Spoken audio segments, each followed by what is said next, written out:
ഞങ്ങളിപ്പോ നെല്ലിയാമ്പതിയിലാണ് കേട്ടോ ഉള്ളത്. വരുന്ന വഴിയിൽ ഒരു ചാല് കണ്ടു, അതിൽ കുറെ മീനുണ്ട്. ഞങ്ങൾ ആദ്യം വിചാരിച്ചത് വേറെ വല്ല എന്തെങ്കിലും ആയിരിക്കുന്നതാണ്, പക്ഷെ ബ്ലാക്ക് മോളിയാണ് കേട്ടോ. അതാ 3 ഞാൻ പിടിച്ചു ഗൈസ് ഇതിന്റെ ഉള്ളിൽ നിന്ന്. ശരിക്കും മീൻ തന്നെയാണ്. ഞാൻ കടയിൽ നിന്നൊക്കെ വാങ്ങുന്നതേ കണ്ടിട്ടുള്ളൂ. ചാലില് ബ്ലാക്ക് മോളി വന്നത് ഞാൻ ആദ്യമായിട്ടാണ് കേട്ടോ കാണുന്നത്. 3 റിലീസ്. ഓക്കെ, അപ്പൊ ഞാൻ ഇതിനെ കാണിക്കാൻ വേണ്ടിട്ട് പിടിച്ചാണ്. വിടുകയാണേ. ഹലോ ഗായ്സ്, ഞങ്ങൾ ഇന്നുള്ളത് നെല്ലിയാമ്പതിയിലാണ്. ഇവിടെ ഒരു ചാലിൽ കുറേ മീനുകളെ കണ്ടു. ഞാൻ ആദ്യം കരുതിയത് വേറെന്തോ സാധനമാണെന്നാണ്. പിന്നെ മനസ്സിലായി ഇത് ബ്ലാക്ക് മോളിയാണ്. ബ്ലാക്ക് മോളി അടിപൊളി. എൻ്റെ പൊന്നു പെങ്ങളെ, ഇത് ബ്ലാക്ക് മോളി ഒന്നും അല്ല, വാൽമാക്രിയാണ്. അതായത് തവള കുഞ്ഞുങ്ങൾ.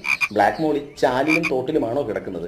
ഇതിൽ തമാശ എന്തെന്നാൽ ഈ പെൺകുട്ടി പറയുന്നത് ചിലപ്പോൾ അറിവില്ലായ്മ കൊണ്ടാകും. പക്ഷേ ആ ബാക്ക്ഗ്രൗണ്ടിൽ ഈ പെൺകുട്ടിയുടെ ഹസ്ബൻഡ് ഈ വാൽമാക്രിയെ കയ്യിലെടുത്തിട്ട് റിലീസ് ചെയ്യാൻ പറയുന്നുണ്ട്. അല്ല, ഇവന്റെ തലയിലും ആൾതാമസമില്ലേ?